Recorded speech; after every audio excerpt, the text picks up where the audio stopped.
more of a case of maybe more towards Sabrina. Maybe I can ask Sean this question because obviously being men, okay. Because I'm not gonna lie to you, maybe it's just me. Maybe it's just me, right? How willing are men to get involved in a situation where, for instance, the woman is a caretaker to someone other than kids, like for instance, looking after the mum. Like I know he's obviously maybe Walter will be more willing because maybe he's experienced it before. But if you haven't experienced it, how willing do you think us men are to get involved in situations like that? I'm not saying you can talk for every single man. I'm sure there are things, but how willing are us men to usually get involved in something like that? Because as soon as I heard it, I said, I started hearing responsibility. And my feet started itching.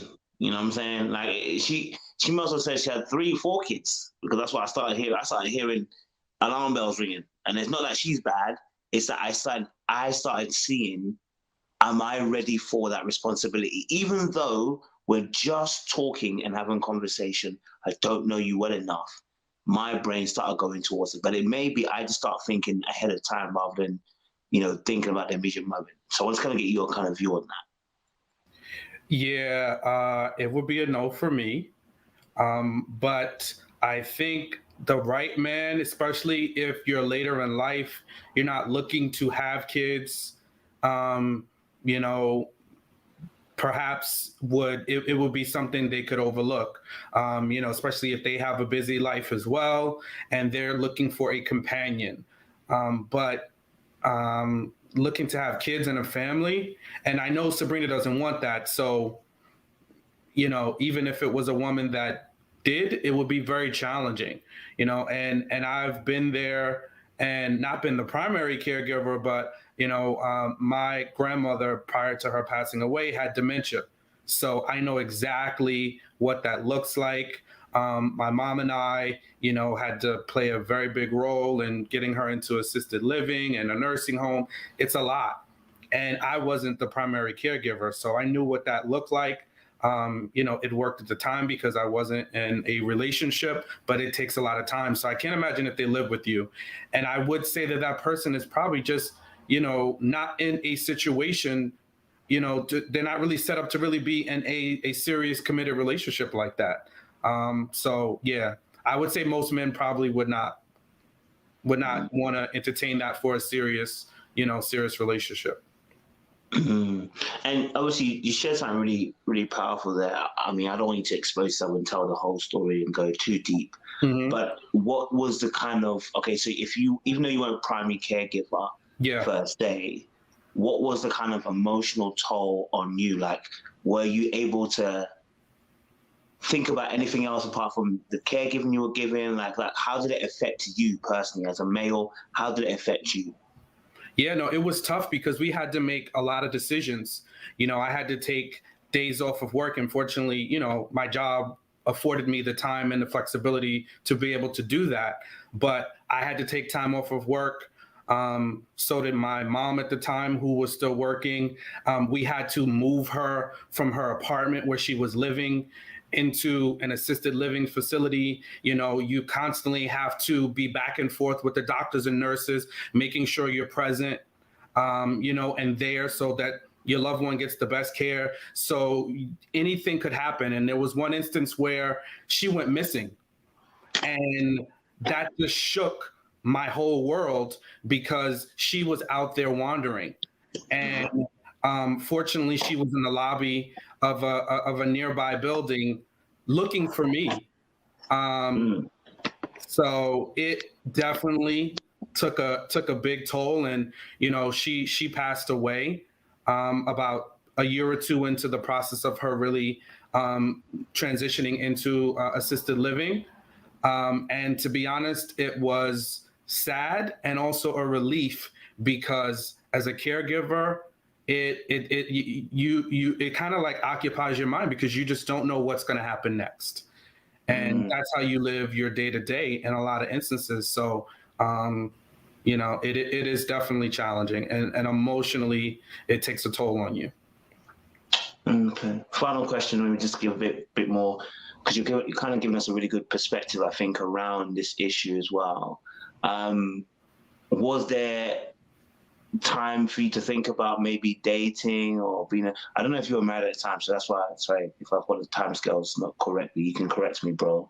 But in terms of obviously the romantic side of life, did that kind of affect that area as well? Did that affect how you operate in that particular aspect as well? It did, and I wasn't. I was just starting to date my ex-wife at the time, at the tail end of my grandmother. You know, she passed away within 6 months of me starting to date. Sorry to hear that, bro. Yeah. So, but it was tough, and my grandmother gave me grief about it too. You know, so and dementia. It's one of those things where you don't know what to expect. People lash out, they say things, do things. So she definitely noticed that I wasn't spending as much time with her. And I had to make a very definitive choice about how I was going to move. And fortunately, again, she wasn't living in my home. She was in a facility. So I can only imagine where in Sabrina's instance, where she's living with them. So you can't, it's so hard. And typically you don't have full-time 24-hour nursing staff in your home. You know, so that is very hard for you to get that free time. And then there becomes that guilt. So it makes you very difficult to be emotionally available. So for me, it was a balancing act. And things wound up, you know, working out the way that they did. But it wasn't easy. It was not easy. And I couldn't imagine how it would have continued to play out if, you know, I was still in that position while my grandmother was alive and going through all that she was going through.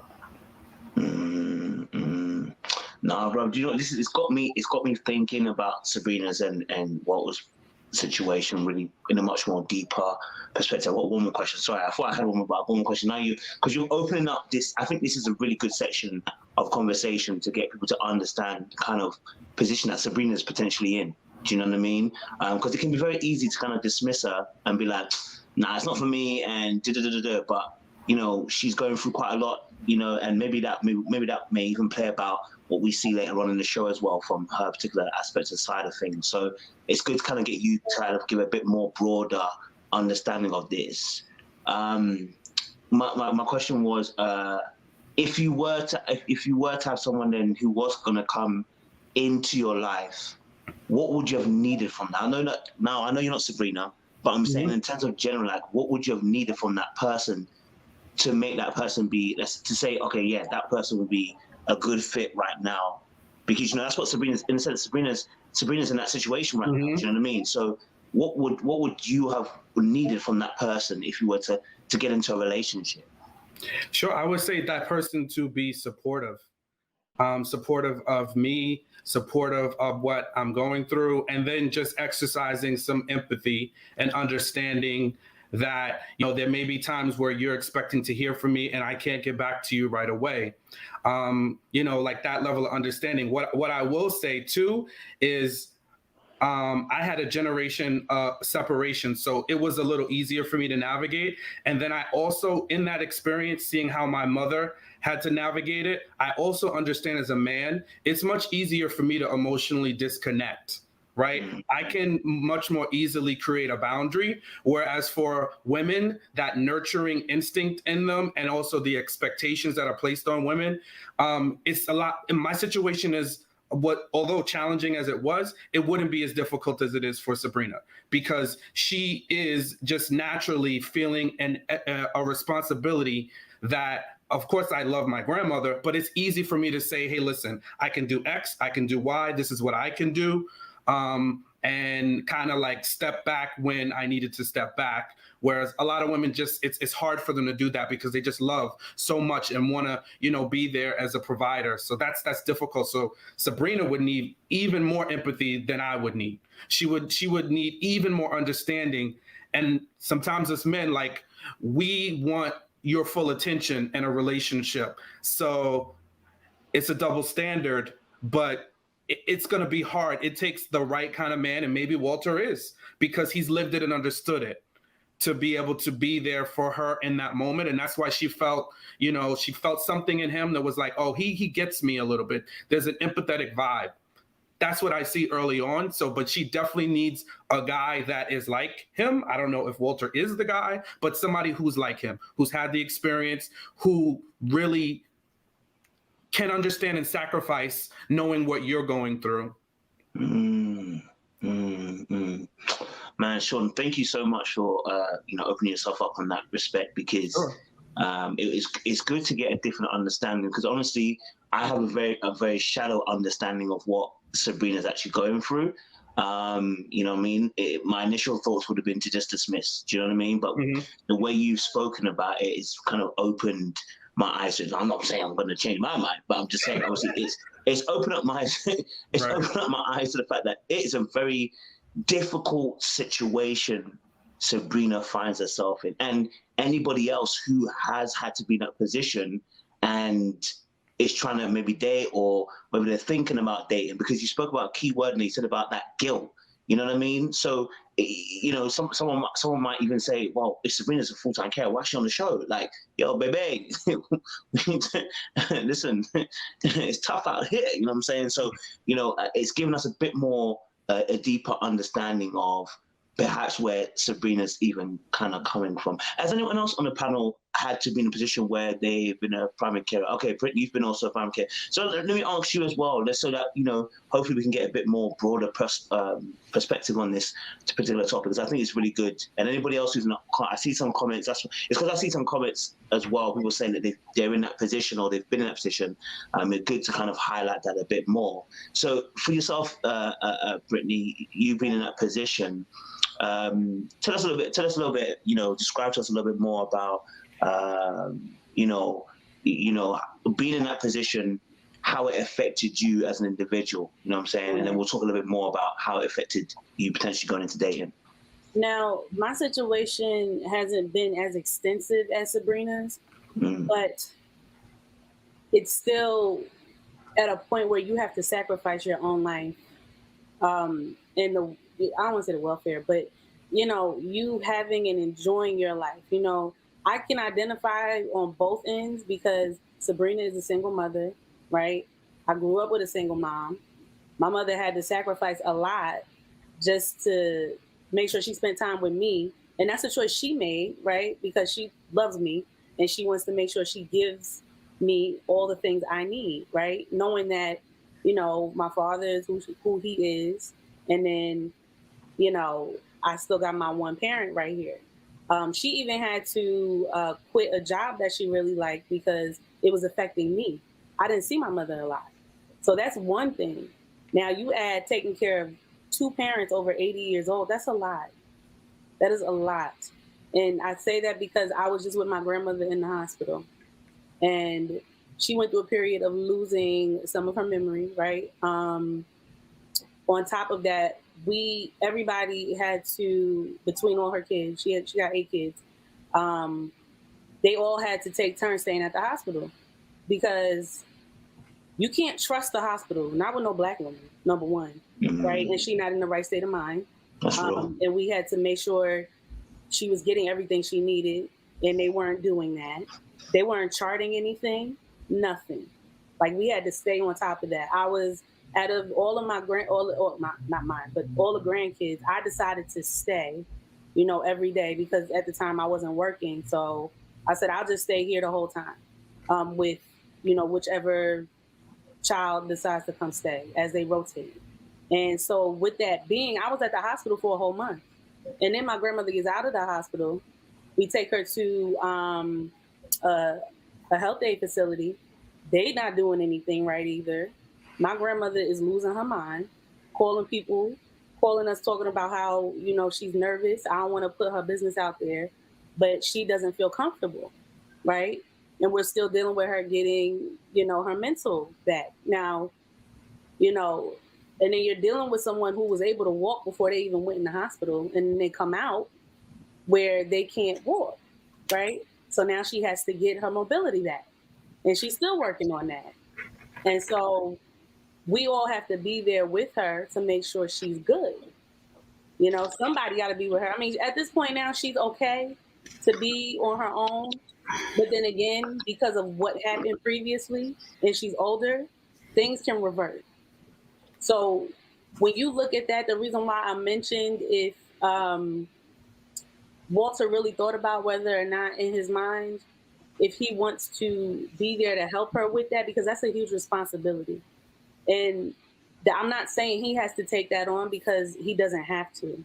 But the thing is, when Sabrina gets to a point where she feels like she's under a lot of pressure and she needs help, and let's just say her and Walter are dating at this point and they're together, he's gonna be the next person in line that she goes to. She can't go to her daughter unless she has brothers and sisters. But who knows what kind of relationship she has with her brothers and sisters, right? Some of your family members you don't even want around certain people. You don't want them around the people you got to take care of because they don't even have the right mind sometimes, right? Some family members, they just ready to let people go because they got other motives, right? But these are her parents, so she's going to do everything she needs to for them. So I get it. However, on her end, does she have a life, right? Is she able to even enjoy her life? We don't know this yet. Maybe she'll talk about it more. But these are real questions that somebody has to ask when you're thinking about dating someone who is a caregiver, not for one parent, but for two, over the age of 80. I don't know how extensive it is for her to take care of them. You know, thinking about the fact that she has her daughter, she has a job, and she has to be with them. That's a lot. So for the man that decides to want to date her, they have to figure out if that's a responsibility they'll be willing to take on at some point. Because at some point, she's gonna need some help. I feel like she needs assistance now with the way she's breaking down. Like that's hard to look at because you can tell she really has nobody to talk to about it. She don't have no extra help. You know, it's a lot. Even if my mom was in the hospital for a couple days after she had a surgery, I still had to take care of her. I came home from school. I'm in school for like 2 weeks to take care of my mother, which I don't have a problem with. I don't, that's never a problem. I will drop everything. But now you got to look at how your life is affected, right? There was a lot of things that had to be done on my end to make sure I cover myself and I'm not falling behind on what it is I'm working on, right? And that's not to be selfish because I'll drop whatever I got to drop to take care of my mother, whatever. But the point is, how is my life, my personal life, going to now be affected? So this is something that people really need to think about because that's a heavy thing to take on if you're going to be with someone. And honestly, that's for a strong person because at the time I barely want to watch people's kids. My cousins be asking me to watch their kids, and I'm like, no, because I want to be able to go when I'm ready to go. I want to leave and go out when I want to leave and go out. That's not my responsibility. Although babysitting is way different from being a caregiver, but I'm just giving you an example of me having freedom. Sabrina doesn't have a lot of that. So is she able to give herself emotionally to this process? And I'm glad she's here because it gives her a break, right? I really hope she doesn't have a mental break at all talking about this if she talks about it again. Because that's a lot. Like, I mean, I don't know if people really understand like how emotionally draining it is to take care of people, two people at that. And Sabrina is not old; she's 45. Like, you know, she could be out here really enjoying her life, even with having her kid. But you know, it's a lot to think about. Yeah. That is a lot because I even found myself thinking, like, do I want to date somebody who's like a caregiver full time to two people? And it's not that because I don't want to do it. It's just, are we going to have time to cultivate our own relationship? Right? When are we going to be able to have our time? And then at some point, things are going to come to a head. Right? So that's really, I really think people need to take a second and stop and think. And I don't even know if Sabrina's parents has insurance so that she can afford assistance. And even with assistance, it's still not a lot because they come for like 2 or 3 hours and then they out. And then you got to make sure these people are continuing to work and exercise and do all of this stuff on their own. right? Because I'm now thinking about my grandmother. I got to get her up out of her chair because she was sitting in her recliner all day and go nowhere, and she's stubborn. So it's hard. But you know, it's a lot to think about when it comes to dating someone. Yeah. Man, some deep conversations here, man. You know, I know we're talking about Ready to Love, but you know, I appreciate Sean and Brittany for sharing your perspectives, because this is the type of conversations we don't get to have often, you know, because we may see Ready to Love as being quite surface. And, you know, I can only say I appreciate, you know, the fact that Sabrina is also on the show, because it does give us opportunity to discuss a topic like this, you know. And I'm seeing the comments, and it's obviously not, it's not one or two people. There's quite a few people who have obviously, you know, either been in that experience, lived it, or currently live in it. So the conversation is relevant to today, and relevant to the dating world in terms of, you know, understanding where some people are coming from. So I can see why now Sabrina's saying no kids. You know what I mean? Because adding kids to this mix is going to be a hell of a lot of work. It's draining everything as well. And let me ask a question to maybe someone else then, around the Sabrina thing then, because obviously Sabrina broke down, and I think everyone's entitled to having that little bit of that moment. I think it was a reprieve moment for her, and I think it was a situation where she was like, oh, do you know what? I could just let my kind of hair down. So I want to ask a question, because that was my fault when I watched it. I said, Sabrina needs a therapist, and not a therapist to solve her problems, just to listen. You know what I mean? Because what I'm realizing with situations like this is that what can happen, I'm not saying this is what necessarily is happening yet, but what can happen is we can be going through something, and then we can expect our partner or somebody we're trying to date to become the counselor therapist for us. So what happens is you put all the expectations of them being there at every single moment, and when they fail you, you shut them out, because now you're like, I can't afford anyone to fail me, or you get hurt, and then you kind of lash out, be angry and frustrated, and say, you're not supporting me in my most dire of moment. But the kind of support you're asking for is a lot, you know what I mean? And so the way she broke down, I was like, I wonder if she needs just a counselor or therapist, someone who's just going to listen, not necessarily solve her problems. Okay, I don't think she has any major problem that she needs to solve, but I think she has one problem, just somebody who's going to listen, because that's what she said. She said she appreciated the fact he was listening. Maybe she just needs someone to listen to what she's saying. So maybe I can ask another one of the panelists.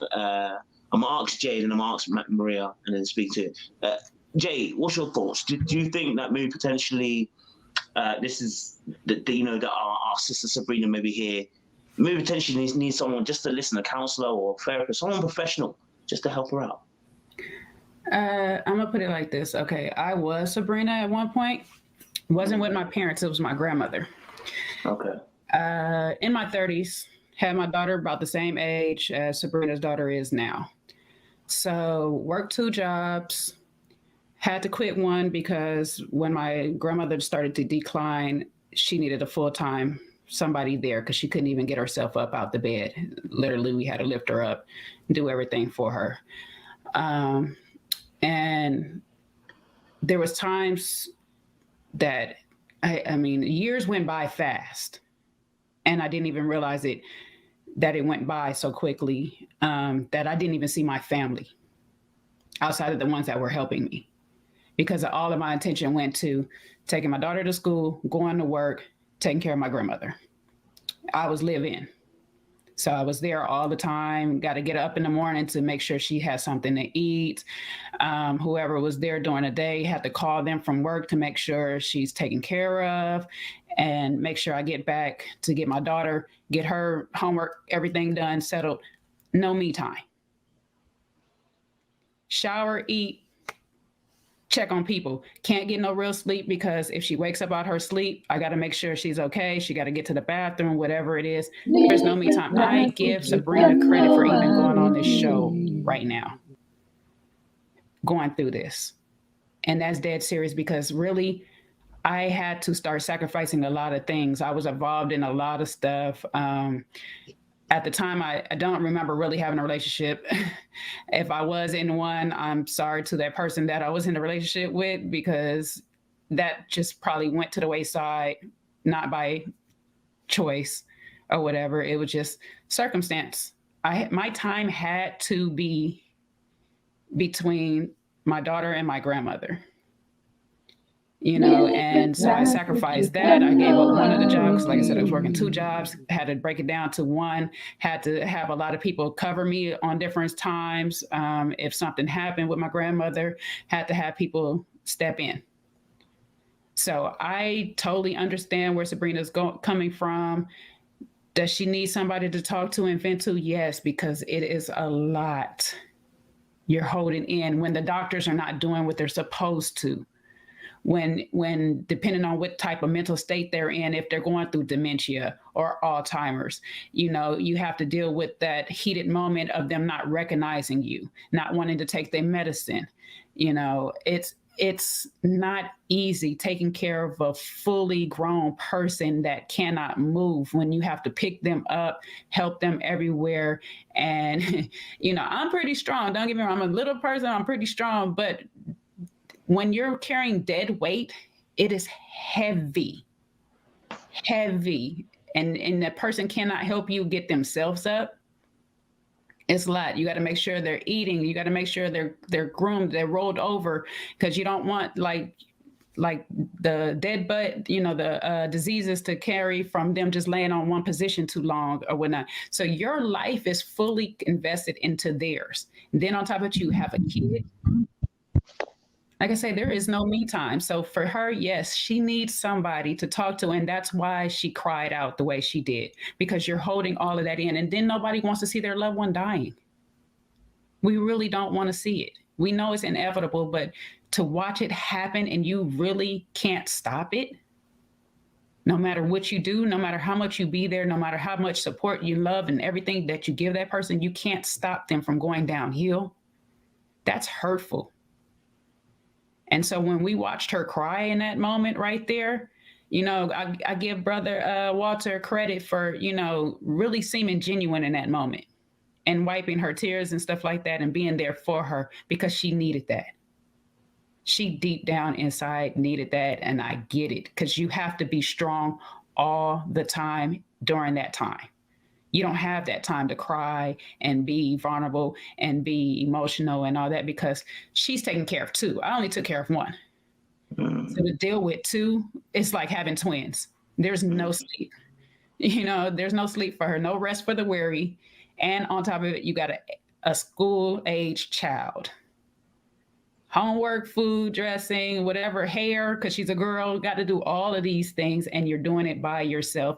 And, if your family is not there to help, or like Britt says, if there's not another caregiver that somebody's paying for the help, just for a moment for yourself, it's a lot. It is a lot. I commend anybody that does it, whether it's a job or you're just doing it out of love for that family member, because it is a lot. And the patience that you have to give, sometimes you're angry, sometimes they're angry, sometimes you're both angry at the same time. You don't want to deal with each other, but